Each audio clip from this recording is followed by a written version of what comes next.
ഈ ലക്ഷണങ്ങൾ ശ്രദ്ധിക്കാതെ പോയാൽ നിങ്ങൾക്ക് PCOD വരാനുള്ള സാധ്യതയുണ്ട്. അതായത് PCODയുടെ തുടക്ക ലക്ഷണങ്ങൾ എന്തൊക്കെയെന്നുള്ളതാണ്.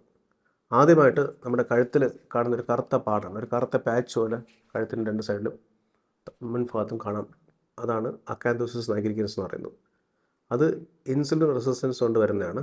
ഇൻസുലിൻ റെസിസ്റ്റൻസ് എന്ന് പറഞ്ഞു കഴിഞ്ഞാൽ നമ്മുടെ ശരീരത്തിൽ ഇൻസുലിൻ പ്രവർത്തിക്കാൻ പറ്റാത്ത അവസ്ഥ. അതാണ് PCODയുടെ തുടക്കമായിട്ട് പറയപ്പെടുന്നത്. രണ്ടാമതെന്ന് പറഞ്ഞാൽ നമ്മുടെ മുഖത്ത് കാണുന്ന മുഖക്കുരുവാണ്.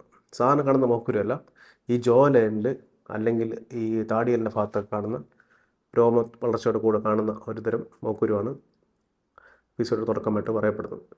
അപ്പോൾ അത് ഹോർമോൺ സെൻസിറ്റീവാണ്, ഹോർമോൺ കാരണം വരുന്ന മുഖക്കുരുവാണ്. അത് പ്രത്യേകം ശ്രദ്ധിക്കുക. അതുണ്ടെങ്കിൽ PCOD ഉണ്ടാകാനുള്ള സാധ്യതയുണ്ട്.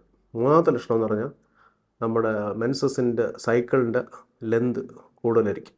നമ്മളൊരു 30 ദിവസം കഴിയുമ്പോൾ തന്നെ ടെൻഷൻ അടിക്കും, 32 ദിവസമൊക്കെ ആകുമ്പോൾ ടെൻഷൻ അടിക്കും. അത് കുഴപ്പമില്ല, അതൊക്കെ കുറച്ച് ലെന്തൊക്കെ ചില സൈക്കിളിലുണ്ടാവും. പക്ഷേ 35 ദിവസത്തിൽ കൂടുതലുണ്ടെങ്കിൽ നമുക്ക് ഭാവിയിൽ PCOD വരാനുള്ള സാധ്യതയുണ്ട്.